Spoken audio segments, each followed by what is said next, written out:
लेकिन क्या आप जानते हैं, मानव जाति के सबसे महान आविष्कारों में से एक संभवतः इस समय आपके आसपास पड़ा हुआ है?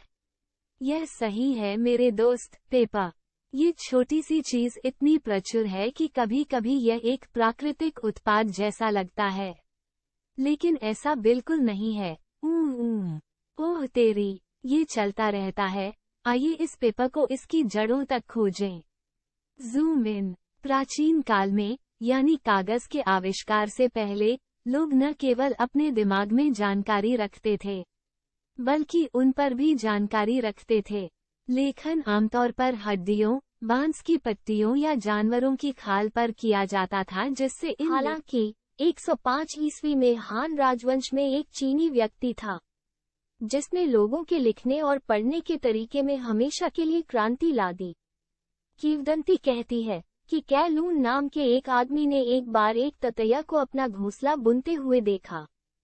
तभी उनके मन में एक विचार आया।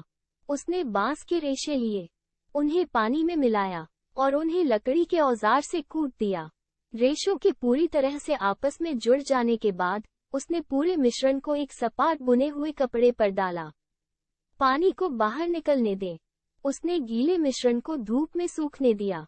कुछ ही घंटों के बाद दुनिया का पहला अखबार पैदा हुआ।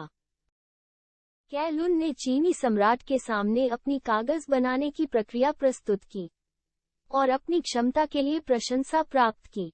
उसी समय से कागज का प्रयोग सर्वत्र होने लगा और इसे सार्वभौमिक रूप से मार्क्वेस अशाई का पेपर कहा जाता है। इसे बनाना आसान था, लेखक खुश थे, और हाँ, इसका वजन भी हल्का था। क्या आप जानते हैं, यद्यपि चीनियों ने कागज बनाने का रहस्य बहुत समय तक गुप्त रखा, 751 ईस्वी में चीनी तांग सेना की हार के बाद अंततः रहस्य फैलना शुरू हो गया। 12वीं सदी के अंत तक दुनिया का एक बड़ा हिस्सा कै लून की कागज बनाने की विधि का उपयोग कर रहा था। लेकिन जैसे जैसे इस शानदार नए आविष्कार की लोकप्रियता बढ़ी, वैसे वैसे मांग भी बढ़ी। एक मांग जिसे कागज निर्माण की मैनुअल विधि निश्चित रूप से पूरा नहीं कर सकती।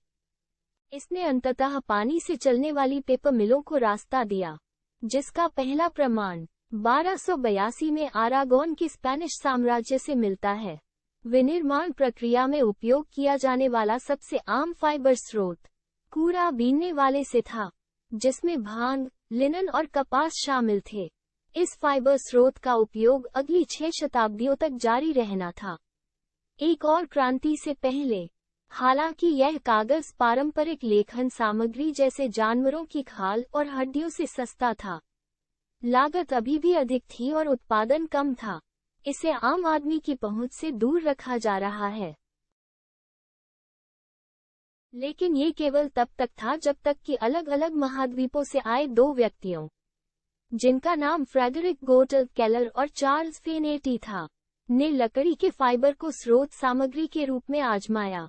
इस नई खोज के प्रकाश में मिलों ने इस नई खोज को लकड़ी के फाइबर से बदलना शुरू कर दिया और 1844 के मध्य में कागज बनाने का एक नया युग शुरू हुआ।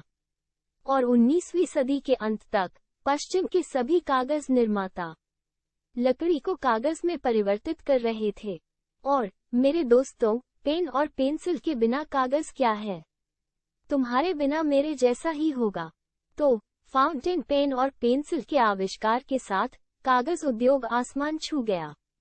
किताबें लिखी और पढ़ी गईं, कागजी मुद्रा छापी गई, यहाँ तक कि उपहार भी कागज में लपेटे गए थे। क्या आप जानते हैं, पुनर्चक्रित होने वाले प्रत्येक टन कागज के लिए हम 3 घन गज लैंडफिल स्थान बचाते हैं, 7000 गैलन पानी और 20 पेड़। यह नई सामग्री से कागज बनाने की तुलना में 73% कम वायु प्रदूषण भी पैदा करता है।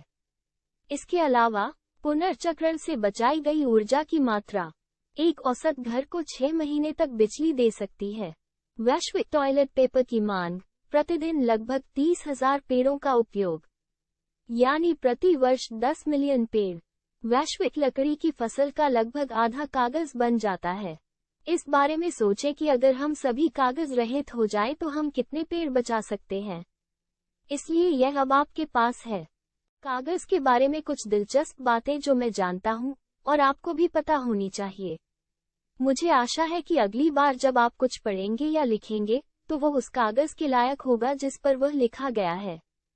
और याद रखें दोस्तों, अगले एपिसोड के लिए बने रहें।